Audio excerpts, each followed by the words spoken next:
As we approach Women's Equality Day on Friday, August 26th, it's worth noting how far women have come in terms of legal rights. Did you know that prior to 1974, it was illegal for women to obtain separate credit cards without their spouse's signature? Of course, all of that changed with the passage of the Equal Credit Opportunity Act, but it doesn't seem that long ago, does it?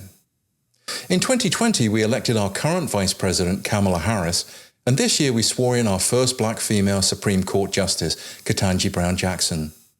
Women are making progress, but there's still inequality when it comes to women CEOs and board representation. We're talking about women's equality today with Luann Abrams. Luann is the founder of CEOX and a partner at FoundersPad, an early-stage venture fund with a dedicated mentorship program in Bend, Oregon, where she brings some of the brightest upcoming entrepreneurs together with the most experienced business minds to drive innovation in the region.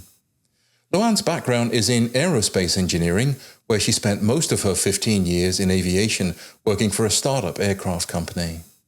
Luann, welcome to the Small Business Matters podcast. So great to be here, Gary. Thanks for having me.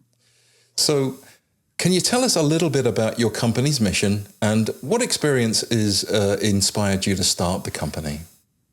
Yeah, well, I started CEOX to get more women into CEO roles. I had been working in venture capital, as you had mentioned, and really found venture to be broken for women on many different levels. There are not enough women at venture funds deciding where money goes. Women-led companies are getting about 2.2% of the venture funds going out. And then this issue that I'm solving for, which is it's not uncommon for founding CEOs to be replaced through the growth cycle of their companies. And they're usually replaced by the venture fund themselves. Doesn't happen every day, but it does happen from time to time. And every single time I watched it happen, it was a man given that role, including when it was a women's healthcare platform for tracking your fertility. And when they put a man in that role, that was just my moment of, I've got to fix this because I'm not happy watching this happen over and over again. And so the idea with CEOX is to pre-identify high-level executive women that could come in and lead these startup companies to success as a CEO. So to date, we have about 700 women in the network.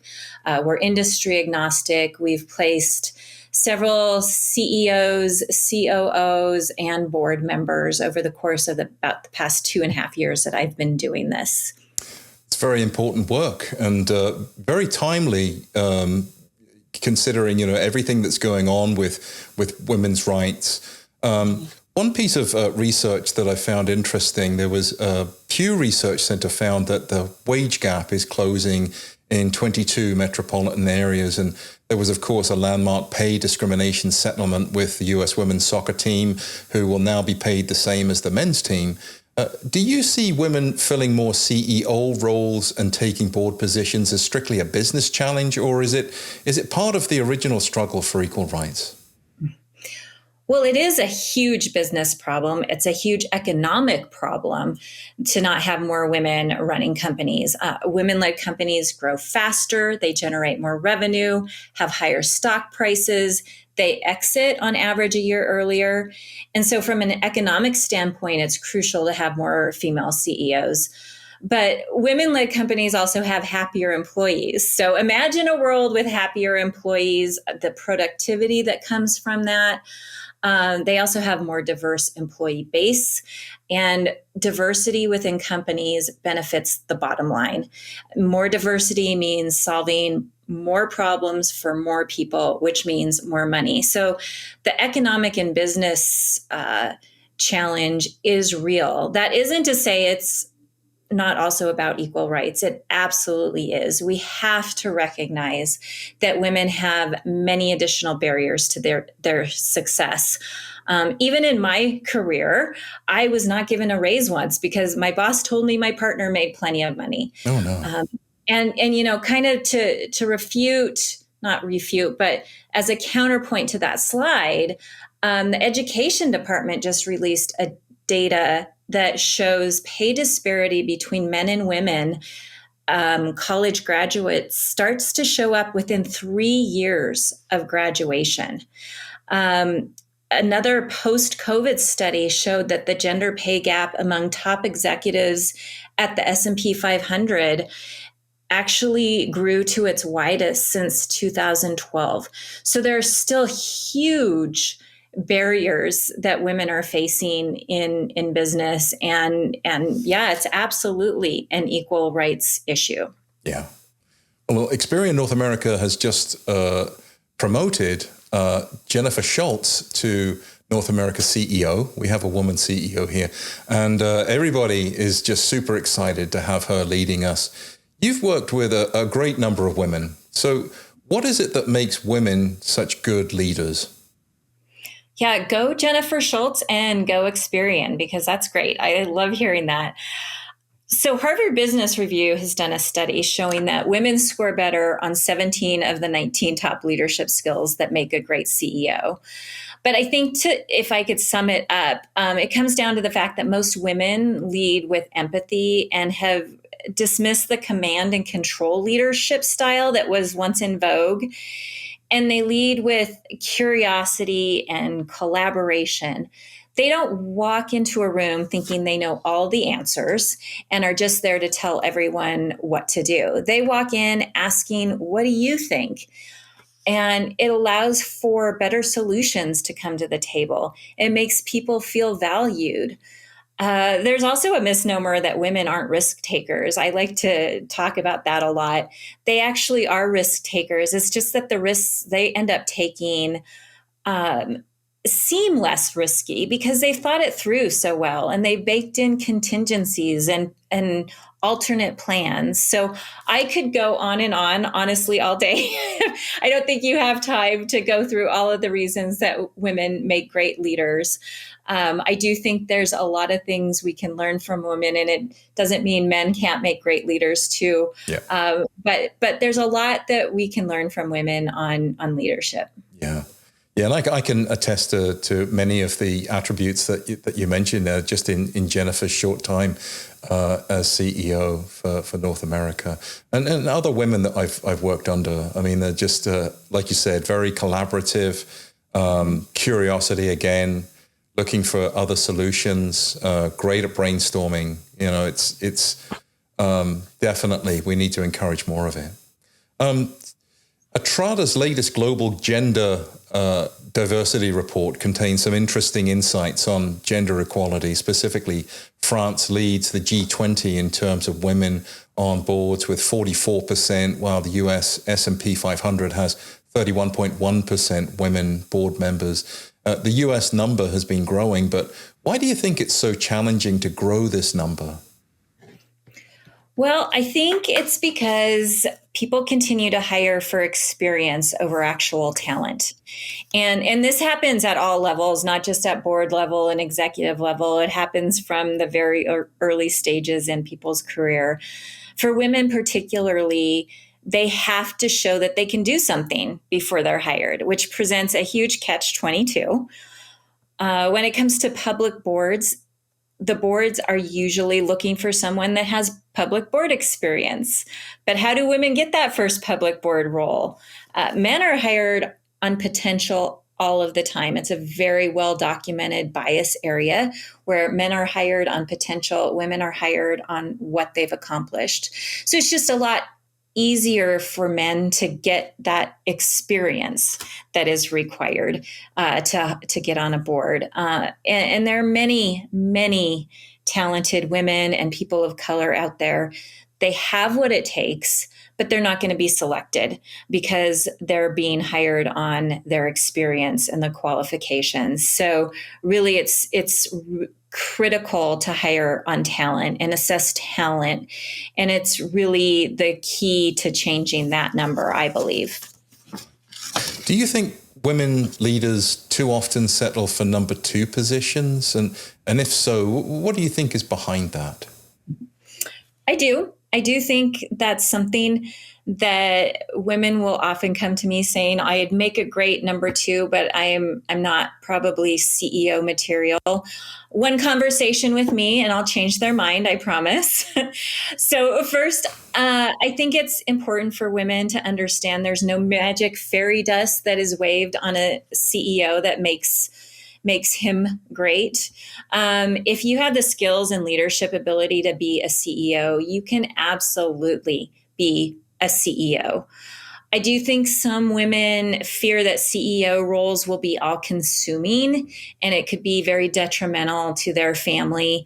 I think that's actually a valid concern, but also one that leads to why we so desperately need more women CEOs, because we need to have more flexibility in work. It makes for better human beings. It makes for better family structures. It makes for a better business culture to be more inclusive in that way. And so we really need more women leading companies and creating that culture at the company, because that really benefits everyone. Yeah. Yeah.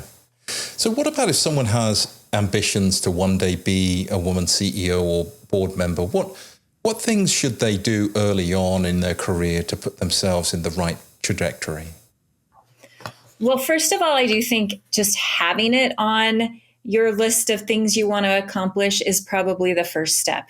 So, talking to young women about being a CEO and making sure that's in their career path and trajectory is important, because if you don't think about it, you're probably not going to actively navigate your career in that way. But if there's one or two things I would say, one is networking. Even if you're a huge introvert like me, network.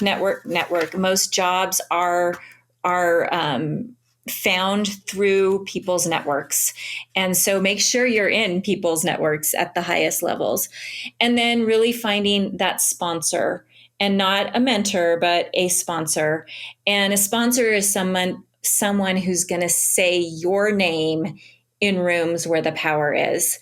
And it's a really big deal to have someone like that can advocate for you. So being deliberate about finding that person, talking to them, being receptive to their feedback of how you can improve as a business person is probably the number one thing you can do. Excellent advice. According to Otralda's report, 11 countries in the G20 have quotas for women on boards. Is that something that you see happening here in the United States? So it was happening. California had some very progressive laws on ensuring that public companies based in California had at least 20% women on the board. And unfortunately, those laws have been blocked right now. And so we'll see how that plays out. I know other states were looking at following that. I personally am a fan. I hate that we have to have it, but it really does force change. And economically speaking, that change is very positive. You're going to have more successful companies the more diverse they are. There are also organizations in the U.S. taking a stand on board diversity. You've got Goldman Sachs and NASDAQ saying they won't take companies public without having a diverse board. And those are really important and critical. I am a little bit hesitant of getting too behind them and seeing how they play out, because there are lots of loopholes and caveats to that. If they have a good explanation of why they don't have a diverse board, they can get through that and get around it. And quite frankly, since most companies that become public have been backed by VCs, most VCs are white men. That means their boards are full of white men.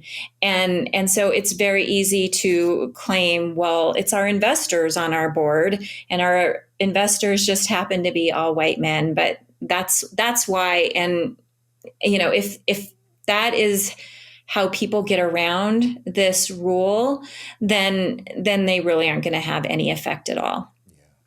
So what advice would you give to women that are about to negotiate salary for their next position? Do negotiate. Yeah. That's probably the piece of advice. You will get an offer and you need to negotiate that offer. Don't accept it. Don't accept the first offer. Ask for an amount that will make you feel uncomfortable. It's highly unlikely that they will rescind an offer because you've asked for too much money.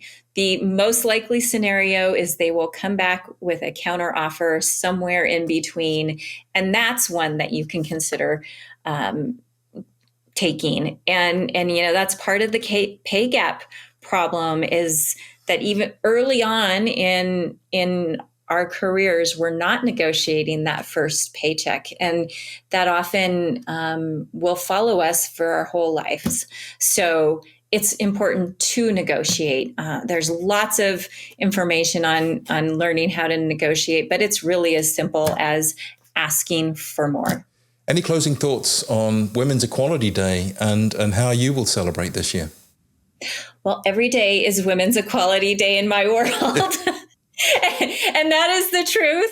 I work every day to try and elevate women. And so I will celebrate it by continuing to do what I do and advocate for women. That's awesome. Luann, it's been an illuminating discussion. You have given us a lot to think about here. Tell our listeners where to learn more about CEOX and how to best engage with the organization. Yeah, you can go to our website. It's projectceox.com. There is a place you can contact us. There's a place that if you are a senior leader and want to nominate women to the CEOX community who are ready to be CEOs, you can do that there. And that is probably the best way. We also have events that you are welcome to attend. And we have a resource area for aspiring CEOs that you can access and get some great content that we in the CEOX community have gone through and found helpful. Awesome. Thanks so much for coming on Small Business Matters today. Absolute pleasure. Thanks, Gary.